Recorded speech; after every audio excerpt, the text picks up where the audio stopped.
Greetings to all you exquisitely inquisitive ladies, gentlemen, and scholars, and welcome to Philosophiae Naturalis with Jayallan.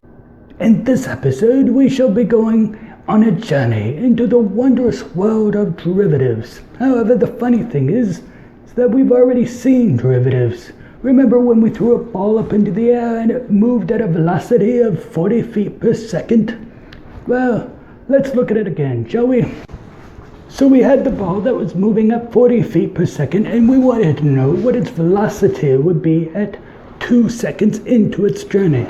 So we had this formula, f of t equals 40t minus 16t squared, where 16t squared represents how gravity is affecting the ball. So the method that I use when I'm looking for the derivative and we're going through the route of using limits is that I copy down that formula as it is intact. This lets me know that I'm going to use this formula as exactly as it is. And then I rewrite it using the composite function plugged into the t.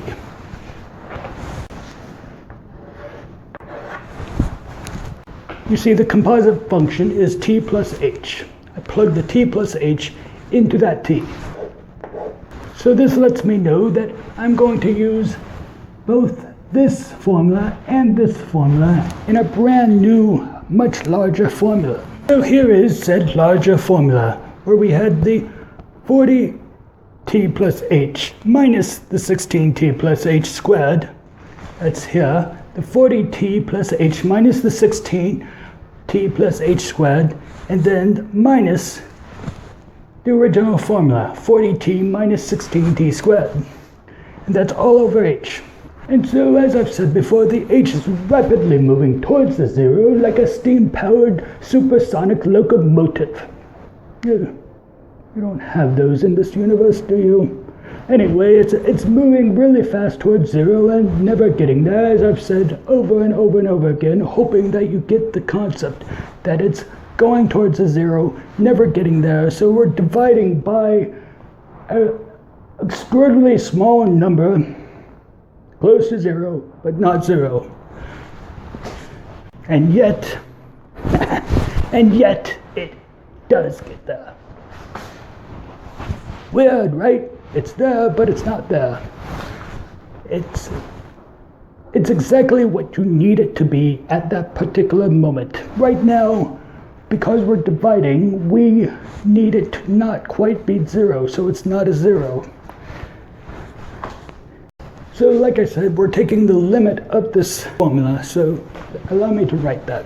Right, so this is what happens after doing a little algebra. We have the limit as h approaches 0 of f of t equals 40h minus 32th minus 16h squared equals the limit as h approaches f of t equals, factored out the h, so now we have 40 minus 32t minus 16h all over h. So factoring out the h allows us to cancel the h, so we are no longer dividing by zero. However, we can only do this because we're taking the limit. You can never divide out a zero from the denominator unless you're taking the limit, because the limit says that it's not really zero, so the limit becomes essentially whatever you want it to be. If you want it to be a zero, it's a zero. If you want it to be close to zero, never approaching zero, then that's what it is. So after factoring out the h, we're left with 40 minus 32t minus 16h. Now we want the h to be a zero.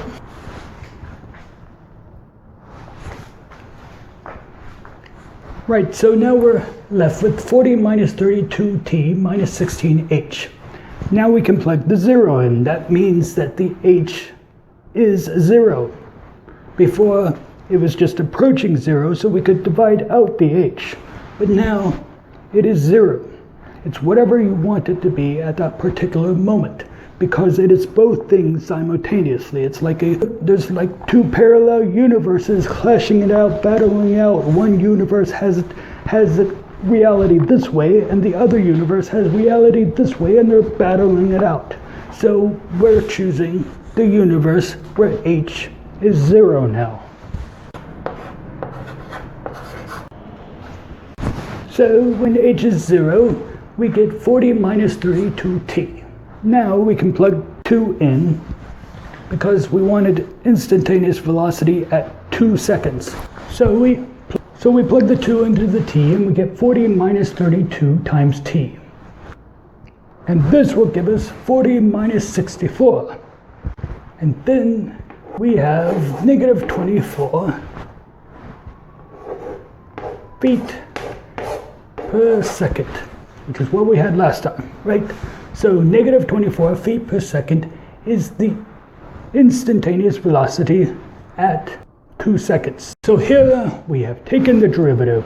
We know that at exactly 2 seconds of the ball journeying through its life, flying through the air at 2 seconds, this is the velocity, negative 24 feet per second. It's negative 24 because the direction is going down. And like I said, this is what is called taking the derivative, but this is the mechanics, what the machine is doing on the inside. On the outside, the process is more efficient and easier to go through. This is the magic that's going on inside the machine. The h is approaching 0, never gets to 0. Every time you take a derivative, this process right here is going on every single time you take a derivative, but you won't ever have to see this anymore once you see the shortcut.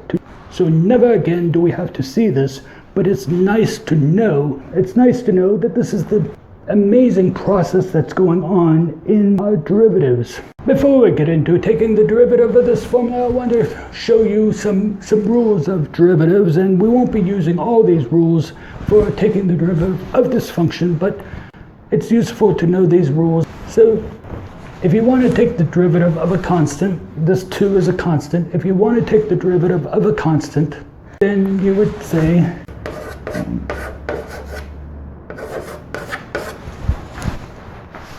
f prime of x equals the derivative of 2. And the derivative of 2 is this. And the derivative of 2 is 0. Pretty simple. Any derivative of a constant equals 0. So that's the first rule. Right, the second rule is called the power rule. So we have a function here, f of x equals x to the nth power. What we want to do to take the derivative of this function is, so what we're going to do is we're going to move the n in front of the variable, and the n represents any number. So that's what that would look like there, but we're not done yet. But you would move the n in front of the variable, and then you would subtract 1 from the original n. Does that make sense? So you would say n minus 1. So whatever that number is, you would subtract by 1. So if that number was 2, you would say 2 minus 1 equals 1. So let's see what that would look like.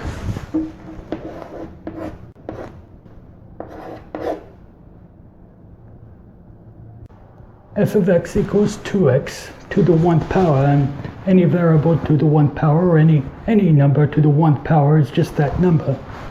But what happens if that number was already a 1?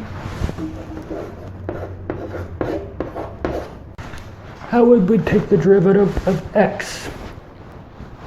If we moved the power, because there's always a power over the x, so if there's an x there and it's to the 1th power, anytime there's a variable of any kind, if it's to the 1th power, obviously you won't see that 1 up there, but if it's just an x alone, you should know that there's a 1 up there.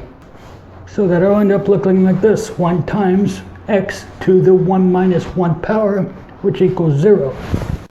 And whenever anything has a power to the 0, it just becomes a 1.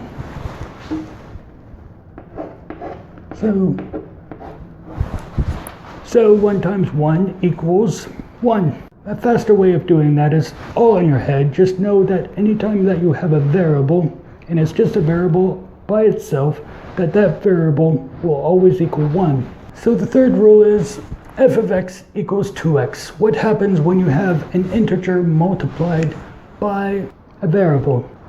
What we would do is we would pull the 2 out in front of the d of dx, the derivative symbol.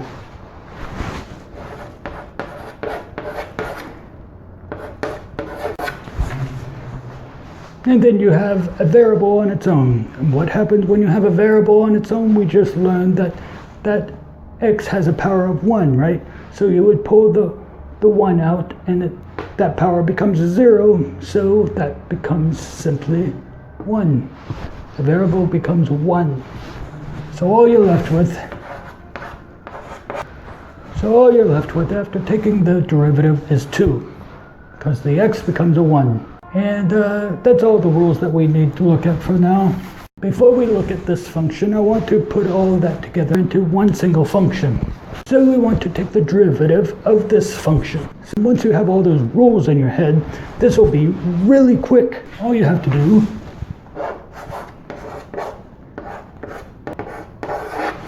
the derivative of the function will equal 4x plus 5. We took the 2 times 2, that equals 4. We're left with the x plus 5, and that x disappears because it becomes a 1, so you're multiplying 5 times 1, and then the derivative of a constant is always 0, so that just becomes 0. So we're left with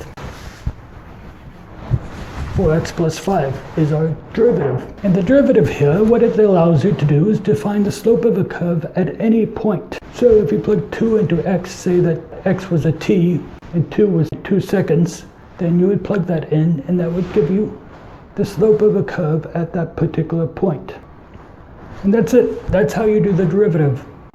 Remember, we were using limits before, but now all you have to do is that simple process. And so this is how you find the derivative. Isn't that so much easier? Just bring this down, multiply it, knock the x off, and that 3 becomes a 0. Constants always become zeros. So it's so much easier than what we were using before with that mega formula, wouldn't you say? Now we can see how to find the derivative of our original function that we've been looking at for probably a month or more now.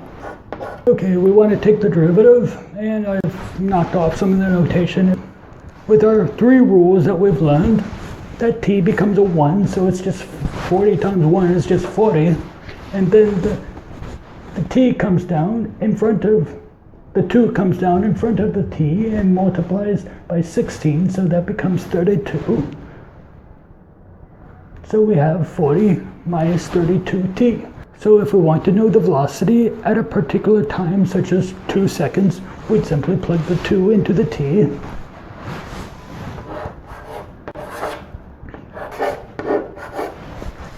And that equals 40 minus 64.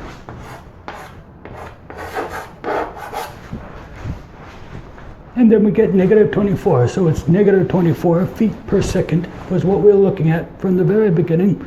So the ball, again, is moving downwards at negative 24 feet per second. And that's how you take a derivative. It's that simple. It's quite easy, but it's nice to know the mega formula so that you understand just how amazing it is. So you see how easy that was.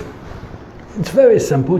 You could do this calculus in your head right here. Anyways, this calculus right here is simple. You can just look at it and you can see what the answer is going to be with those 3 simple rules. And so isn't that exciting? Isn't that exciting that this is a derivative machine, and inside this simplicity that we were just going through, there's this amazing world inside with these limits. It's like 2 universes battling it out. Yes, it is a 0. No, I'm not a 0. I'm close to 0. Oh, it's so amazing. Oh my. No, it's so much fun. So that's our show for today. I hope you enjoyed it. I know I enjoyed it. So have a good day.